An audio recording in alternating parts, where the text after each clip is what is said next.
입장이 앞선 대중들께서는 핸드폰을 확인해 주시기 바랍니다.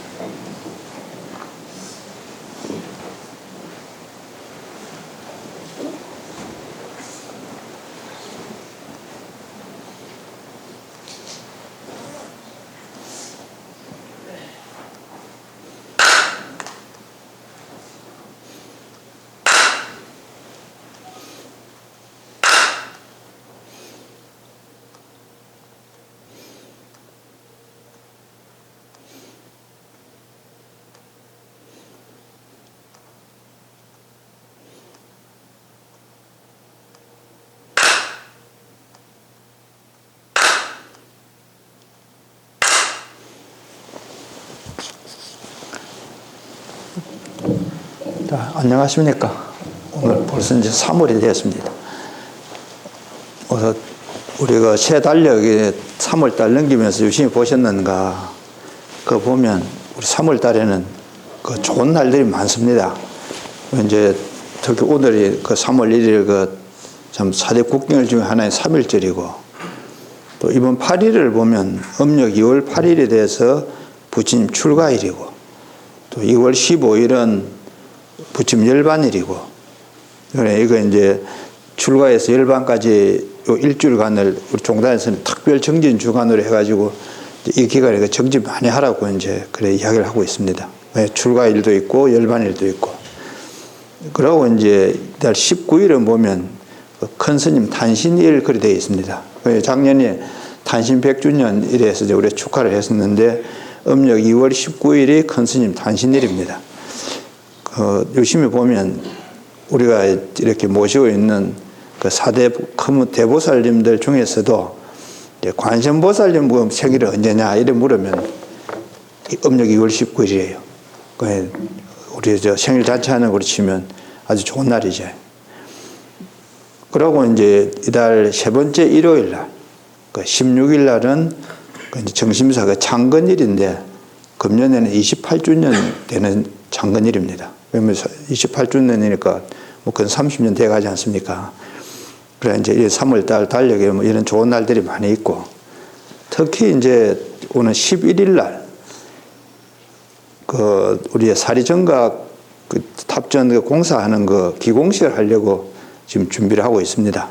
뭐 오신 보살님이 이제 그 이야기 전해 듣기도 한 분도 있겠고, 또 뭐 오늘 처음 듣는 분도 계시겠습니까?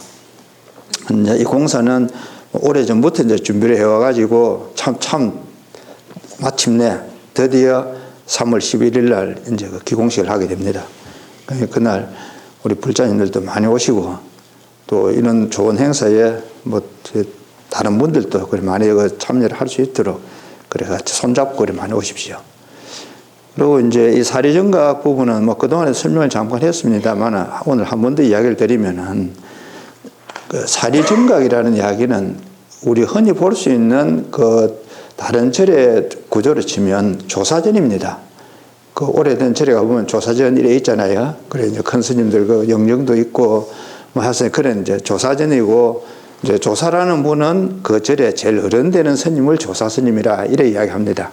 이제 지금 살아 계시면서 그 절에서 이제 조사 스님으로 계시는 분도 계시고, 또 그래 계시던 분이 일반하고 나면 이제 그 영정을 모시는 데가 조사전인데, 지금 여기 사리전 하는 이야기도 그런 큰 스님의 영정을 모시는 조사전이다. 이게 기본 이야기입니다. 근데 이제 우리는 그 영정만 모시기보다는 큰 스님께서 남겨주신 그 사리가 있으니까 그 안에 사리도 모신다. 이런 개념으로 이해를 해주시면 쉽겠네요. 그러면 이제 나중에 개후가 되면은 또 큰 스님 뭐 진영을 모실 수도 있고 뭐 이런 조사상도 모실 수도 있다. 이런 식의 이야기입니다. 그리고 이제 그 형태는 지금 여기 지으려고 하는 형태는 3층 그 석탑 같이 모습입니다.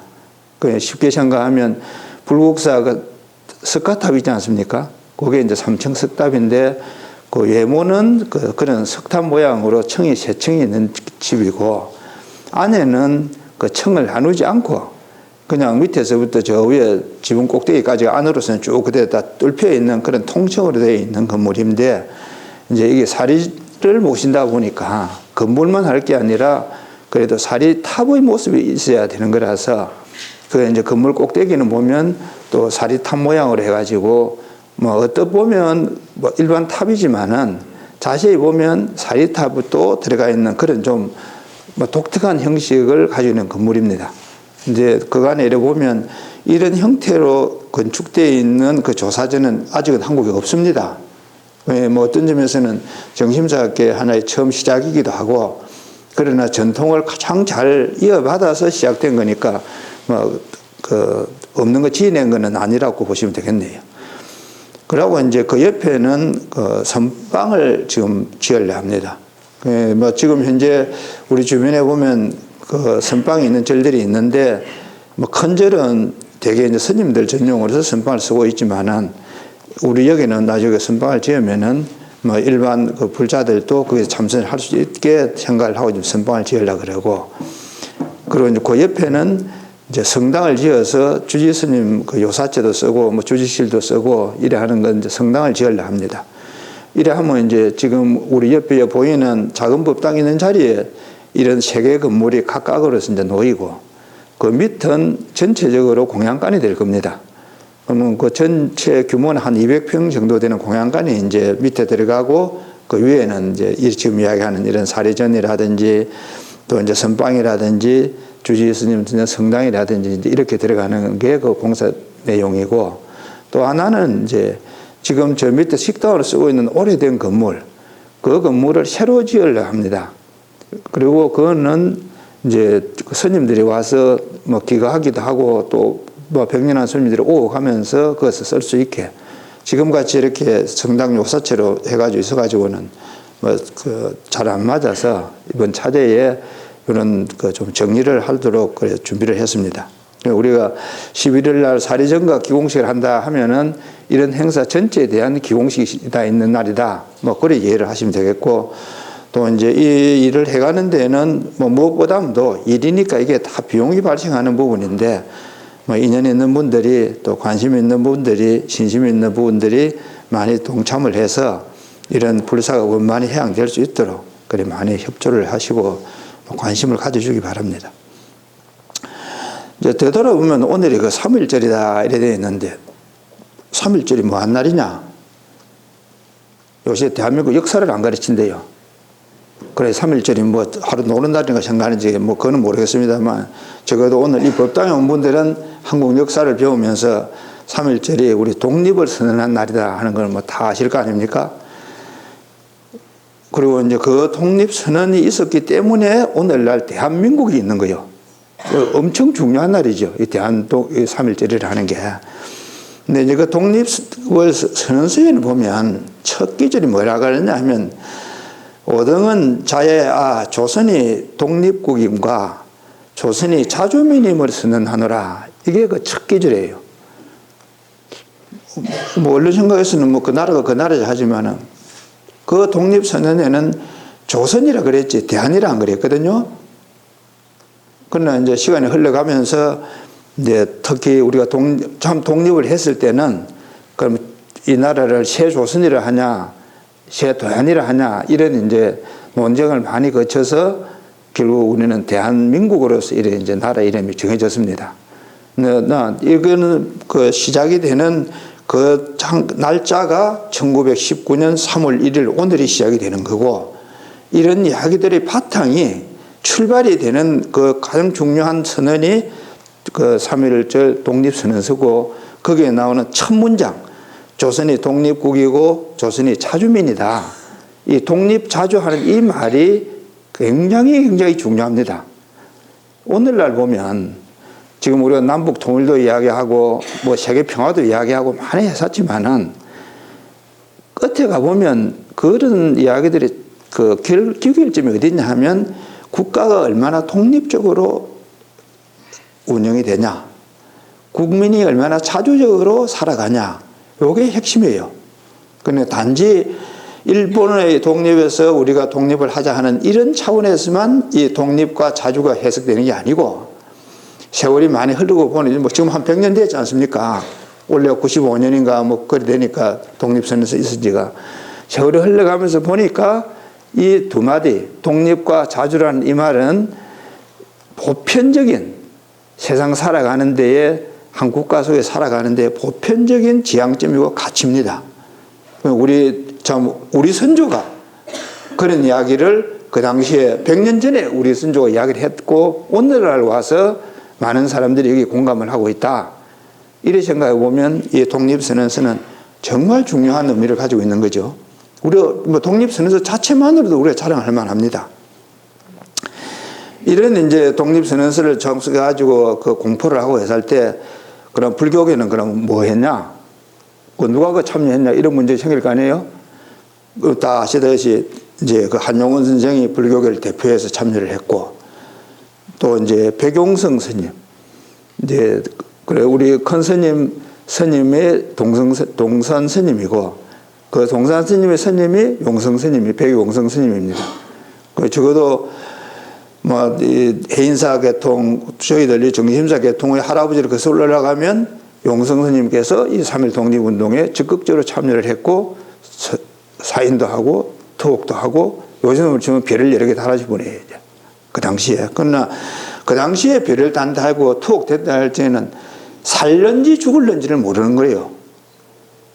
우리 민주화 한다고 했었지만 살는지 죽을는지 그런 이야기는 없는 거 아닙니까? 성공할지 안 할지는 모르지만 죽고 살고는 문제가 아닌데 1919년 그 당시에 독립운동 하면서 이야기하는 사람은 어떤 점에서는 참 세상 물정 모르는 사람이지. 그때 그 세상 물정을 잘 아는 사람이 누구냐? 오늘날 보면 천주교인들이에요. 이 사람들은 3.1운동 관계하지 마라. 신도들도 그거 나가지 마라. 공식 문서입니다. 그 세상 물정을 잘 알아가지고 있는데 지금 보면 뭐 그 3.1운동에 아주 그런 이야기들은 아무것도 없더라고요. 어쨌든 이런 중요한 독립운동에 이제 불교인들이 참 참여를 많이 했고 근래에 이제 나오는 자료에 보면 그 윤봉길 의사 우리가 뭐 잘 알지 않습니까? 그 상해에 가가지고 폭탄 태서 그 돌아가셨다 윤봉길 의사 그분은 용성 스님한테 그 삼귀에게 하고 오계를 받고 또 독립운동을 하라고 권유를 받고 그래서 여기에 직접 그 관계를 하게 됐다. 이런 기록들이 지금 이제 나온대요. 그동안에는 뭐 이야기만 전하고 있었는데 이제 지금은 보면 그게 확실히 이제 자료들로 확인이 된답니다. 우리가 3.1절을 맞고 독립을 하고 자주를 하고 이런 이야기를 할 때에 적어도 불교인이라면 시대 정신을 바르게 읽어나가고 있고 따라가고 있고 실천하고 있고 그런 점에서 우리가 정말 참 자부심을 가져도 좋다. 정말 깊은 자부심을 가질 만하다. 이제 이런 이야기를 하고 드립니다. 이제 이 독립선언에 나 있는 그 자주민이다 하는 이 자주에 대해서 한번 생각해 보면 스스로가 주인이다 이 말이에요. 그러니까 일본이 1910년에 합병을 하고 나서는 여기 와가지고 자기들이 주인이고 조선 사람은 이게 주인 될 자격이 없는 사람이라서 뭐 이등국민이라는 이야기를 계속하고 있으니까 그 당시에 참 지금 이야기하는 이런 스님들이나 또 식자들이 그렇지 않다. 우리야말로 많은 역사를 가지고 있는 자주민이다. 그런 이야기를 한 거거든요. 그 이야기는 역사만이 아니라 우리 불교에서는 이건 근본입니다. 자주. 스스로 주인이다. 세상이 요즘 많이 혼란된 데 있다, 뭐 어렵다 이런 이야기를 할 때 그럼 우리는 불교는 무슨 이야기를 여기서 할 수 있는가 이런 게 이제 좀 스님으로서 고민도 되고 특히 큰 스님 계실 때 보면 뭐 지금 우리가 고민하듯이 그 당시에도 그런 고민을 많이 했더만은요. 이제 스님께 그때 많은 또 대표들이 와서 이렇게 물었어요. 이렇게 참 우리 사회가 그래 60년대, 70년대 그때 생각해 보면 지금보다 많이 혼돈돼 있을 때죠. 비교이기보다는 그 당시 사회가 그래 혼돈돼 있을 때 우리 불교인들은 어떤 마음을 가져야 됩니까? 그러니까 스님 말씀이 다른 걸 새로 하려고 하지 말고 지금 우리가 배우고 있는 걸 되찾아라. 그래 자기 자신의 그 주인의식, 자기 자신을 본 모습을 바로 보는 것이 지금 우리가 갈 길이다. 나아갈 길이다. 그렇게 이야기를 하시더만요. 여기 자주민이라 하는 이야기는 새삼 주인이 되는 게 아니고, 원래 내 나라인데 무슨 새삼 주인이 있습니까? 일본이 와가지고 자기 나라를 하니까 이게 내기를 하고 자주민을 하는 거와 같이 개인으로 볼 때도 원래 내가 불성을 가지고 있는 그런 적한 존재를 하는 것을 인식을 하게 되면 이 세상이 훨씬 좋은 세상이 된다. 그래, 독립선언서에서 이야기한 그 자주민이나 스님께서 컨셉에서 이야기하시던 그 원래 모습, 그것을 보면 인간성 회복이라 그러놨어요. 우리 사람들 본래 모습, 인간성 회복을 해가면은 그게 우리 사회를 정화해가는 것이다. 이런 이야기를 하고 있습니다. 그리고 이제 그 인간성은 다시 말하면 부처의 성품이 불성과 같다. 이런 말씀을 하시고, 그럼 그래 하려면 어떻게 하면 됩니까? 방향이 그렇다면 방법이 있어야 될 거 아니에요? 독립을 우리가 하기 위해서 3.1절에 그러면 자주민임을 선언하기 위해서 사람들이 어떻게 했습니까? 오늘 12시 돼서 나가서 대한독립 만세 불렀어. 우리가 지금 기록 보면 그렇잖아요. 그거 한다고 유관순 열사인가 누나인가 뭐 밤잠을 안 자고 해가지고 지금 그거 프린트 했다고 나중에 뭐 그래가 죽고 이제 다 해서지 않습니까? 그 성철 큰 스님은 그러면 그런 인간성 회복을 위하고 자주가 되기 위해서는 어떻게 해야 되냐? 첫째는 참선을 해라. 이게 첫째입니다.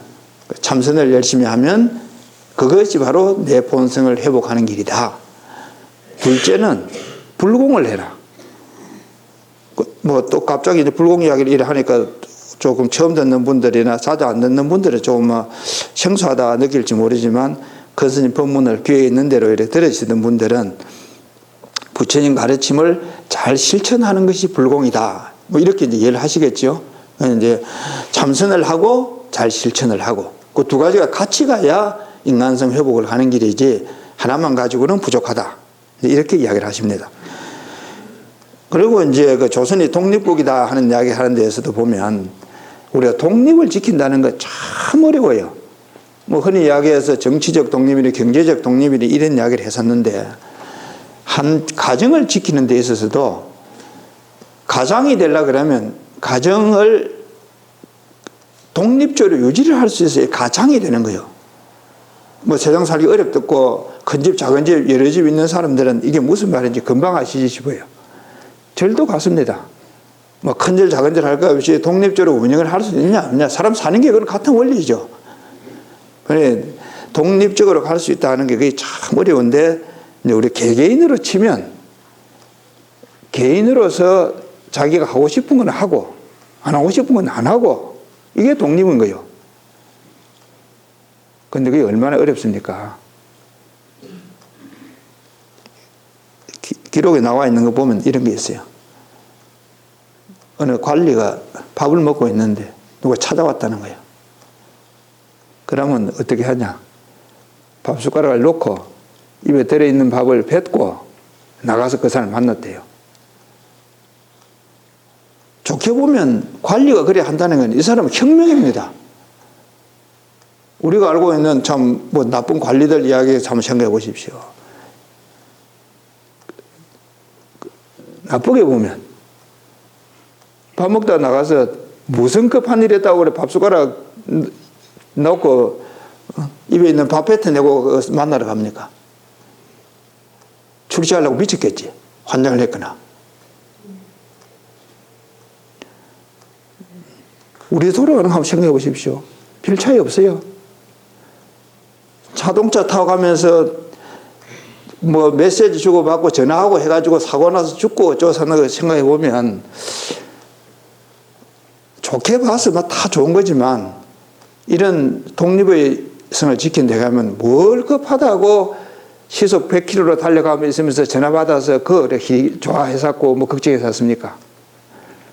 사는 방식이 그건 아니다 싶어. 우리 불자님들은 어떻게 생각하는지 모르겠네요. 우리 그래 사는 게 낫습니까? 제 이야기대로 사는 게 낫습니까?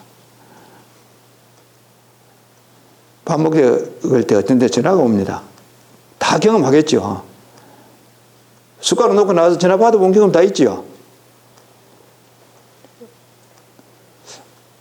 뭐 그렇게 해서 우리가 세상을 살아가는데 독립이라는 점에서 보면 밥 먹을 때는 밥을 먹는 게 하는 일이고 먹고 나서 전화를 받는 게 좀 더 잘 살아가는 방식이다. 저는 그래 봅니다. 뭐 그것 때문에 손해를 볼란지 이익을 볼란지 그거는 그 다음 이야기 아니겠습니까? 하긴 뭐 참 대출 해달라고 부탁을 해놨는데 그 전화가 대출 되는지 안 되는지 하는 전화라 그러면 밥 먹고 앉아 잘 수가 없겠지. 큰 스님 계실 때 이제 이 삼천배 하는 이야기를 요즘 우리가 들어보면 정말 신앙적으로만 이야기를 해서 아, 참 우리가 절하는 걸 참 열심히 해야 되구나 이런 이야기를 뭐 당연히 듣게 되는데 큰 스님께서 자주 이야기한 건 뭐냐 하면 이놈아 네 역 면회 가서 면장 한번 찾아가 봐라. 네 지금 가면 면장 만날 수 있나? 어떻습니까? 지금 나가면 시장에 가면 시청에 가면 시장 만날 수 있겠습니까? 만나려고 그러면 사전에 연락을 하고 약속을 하고 시간을 받아서 가야 만나야 돼. 그런데 대한민국 종정을 찾아오는 사람은 아무런 연락도 없고 지 필요한 대로 와가지고 종정 좀 만나자. 그 나가서 내가 그 사람 만나는 게 불교를 해서 유리하냐 안 유리하냐. 그러면 시작을 어떻게 해야 되겠어요? 당연히 안 유리합니다. 그럼 어찌 해야 되냐? 만나려면 삼천배절을 해라. 지금 내가 절한 게 아니다. 5년, 10년, 20년, 30년 전부터 시행해 오고 있는데 저 사람 갑자기 와가지고 만나자 하는데 내가 그거 해서 되겠냐? 그런 이야기가 자주 있었어요. 오늘날 생각해 보면 이 삼천배절을 오는 사람의 신심을 키우기 위해서 항상 이야기하셨다 하지만은 다른 면에서 보면 이런 것이 그 불교의 어떤 독립성이나 불교의 자기 위치를 찾아가는 그런 방법이다. 그거는 뭐 오늘날 우리 살아가면서도 뭐 꼭 그렇지 않겠습니까? 어쨌든 이래 자주와 독립을 지킨다는 게 한 국가에서도 힘이 들고 한 가정에서도 힘이 들고 한 개인에게서도 참 어려운 부분이다. 뭐 그런 걸 오늘날 보면 우리 참 할아버지나 우리 조상님들이 애를 쓰고 참 많은 대가를 치러서 지금 우리는 뭐 이만큼 참 잘 살고 있지 않습니까? 앞으로 우리는 그럼 어떻게 사는 게 필요하냐? 역시 독립을 지키고 자주성을 지키는 게 필요하죠. 그렇게 해가는 데는 불교인은 큰 스님은 참선을 하고 실천을 해라. 이제 그 실천 중에 오늘 저는 이야기하고 싶은 게 이런 겁니다.